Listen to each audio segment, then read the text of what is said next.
Selamat sejahtera murid-murid. Hari ini kita telah bertemu kembali dalam mata pelajaran Bahasa Melayu. Tajuk pelajaran kita pada hari ini, Pandai Membeli, Bijak Menjual. Kita akan belajar ayat susunan biasa dan ayat susunan songsang pada hari ini. Murid-murid boleh merujuk buku teks muka surat 137 untuk mengikuti pelajaran pada hari ini. Terlebih dahulu, kita akan lihat apakah itu ayat susunan biasa dan ayat susunan songsang. Ayat susunan biasa ialah ayat yang subjeknya di hadapan dan predikatnya di belakang. Contoh, Ayah Kishan telah menyimpan wang di bank, di mana subjek berada di hadapan dan predikat berada di belakang dalam ayat ini. Seterusnya, ayat susunan songsang ialah ayat susunan biasa yang disongsangkan, iaitu predikat mendahului subjek. Contoh, telah menyimpan wang di bank Ayah Kishan. Dalam ayat ini, predikat mendahului subjek.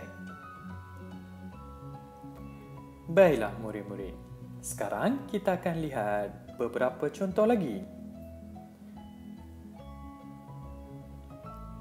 Encik Subra ke kaunter pengurup wang.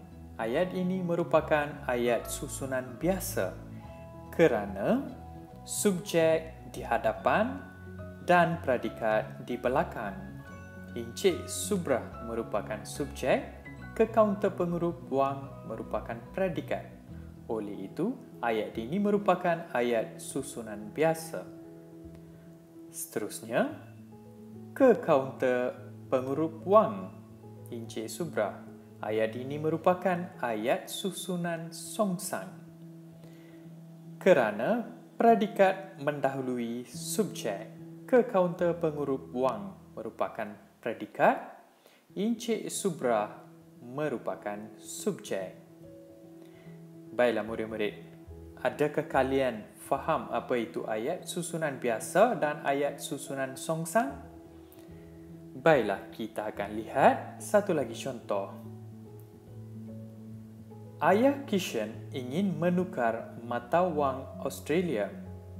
Ini merupakan ayat susunan biasa. Kenapa? Ya, betul. Ayah Kishan merupakan subjek. Ingin menukar mata wang Australia merupakan predikat. Oleh itu, ayat ini merupakan ayat susunan biasa. Sekarang kita akan menukar ayat tersebut kepada ayat susunan songsang. Kita perlu meletakkan predikat di hadapan dan diikuti dengan subjek. Ingin menukar mata wang Australia Ayah Kishan. Ini merupakan ayat susunan songsang. Baiklah murid-murid, cikgu amat berharap murid-murid sudah faham apakah itu ayat susunan biasa dan ayat susunan songsang. Sekarang kita akan baca perbualan ini. Kishan, mengapakah ayah anda menukarkan mata wang Australia kepada ringgit Malaysia? Encik Subra, ayah telah lama menyimpan wang tersebut. Jika menukarkannya sekarang, ayah akan untung. Dengan keuntungan itu, ayah dapat menambah simpanan wang kamu. Baiklah murid-murid, di sini terdapat satu ayat susunan biasa dan satu ayat susunan songsang. Kita akan lihat ayat susunan biasa. Ayah telah lama menyimpan wang tersebut. Sekarang kita akan songsangkan ayat ini supaya menjadi ayat susunan songsang. Ya, kita perlu menulis predikat dan diikuti dengan subjek. Telah lama menyimpan wang tersebut, Encik Subra.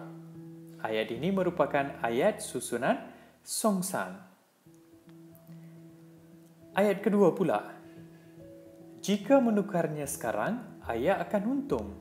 Dengan keuntungan itu, ayah dapat menambah simpanan wang kamu. Baiklah murid-murid, kedua-dua ayat ini merupakan ayat susunan songsang. Kerana predikat mendahului subjek. Sekarang, kita akan menukar ayat susunan songsang ini menjadi ayat susunan biasa di mana kita akan meletakkan subjek di hadapan dan diikuti dengan predikat. Ayah akan untung jika menukarkannya sekarang. Seterusnya, ayah dapat menambah simpanan wang kamu dengan keuntungan itu. Baiklah murid-murid, kita akan sambung membaca perbualan ini. Terima kasih ayah. Berapakah nilai ringgit Malaysia berbanding dengan dolar Australia sekarang ayah? Jika ayah menjual 1 dolar Australia, ayah akan mendapat RM2.80. Semasa ayah membeli dolar Australia dahulu, ayah hanya membayar RM2.50 untuk 1 dolar Australia. Ayah mendapat untung sebanyak 30 sen bagi setiap dolar Australia tersebut. Baiklah murid-murid, di sini juga terdapat ayat susunan songsang dan ayat susunan biasa. Kita akan lihat ayat susunan songsang terlebih dahulu. Jika ayah menjual 1 dolar Australia, ayah akan mendapat RM2.80. Sekarang kita akan menukar ayat susunan songsang ini kepada ayat susunan biasa. Ayah akan mendapat RM2.80 jika ayah menjual 1 dolar Australia. Baiklah murid-murid, seterusnya. Ayah mendapat untung sebanyak 30 sen bagi setiap dolar Australia tersebut. Ini merupakan ayat susunan biasa. Sekarang kita akan menukar ayat ini kepada ayat susunan songsang. Mendapat untung sebanyak 30 sen bagi setiap dolar Australia tersebut, ayah. Baiklah murid-murid, kita akan sambung perbualan tadi. Wah, kita akan mendapat untung jika bijak melabur dengan cara ini. Benar, Kishan.